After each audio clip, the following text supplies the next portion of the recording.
the transmission is actually picking up in certain states.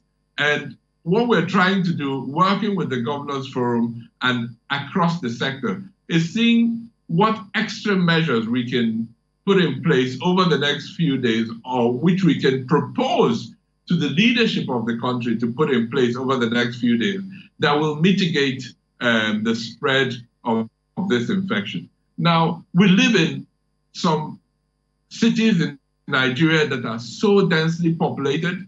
The populations of Lagos, Kano, and even parts of Abuja, and many other towns in Nigeria are so densely populated that the measures that we have recommended and that are recommended in many other parts of the world are just so difficult to implement.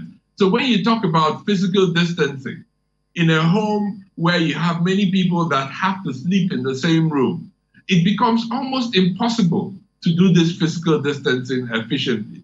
So there are limiting factors that are completely outside the control of the health sector that then make transmission of this new virus possible.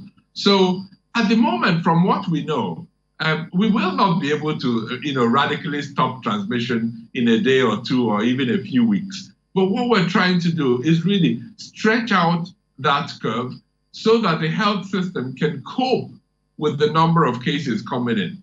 So from our projections, going back to your question, we are not near the peak yet. We still have a number of weeks to go, but we are trying to stretch out these weeks even further so we can push the peak a bit further out, but make sure that the peak is not as steep as it would otherwise have been if no measures were put in place. So if you imagine a curve, we're kind of trying to put the peak further up. So the further it gets is not actually a bad thing. What we are trying to avoid is a very high and steep peak in our outbreak, so that it doesn't overwhelm the health system. Let me end with one point. In Lagos at the moment, you would have seen a consistently high number of cases reported every day. We just reported, I think, 70 yesterday. I cannot explain how difficult and challenging it is.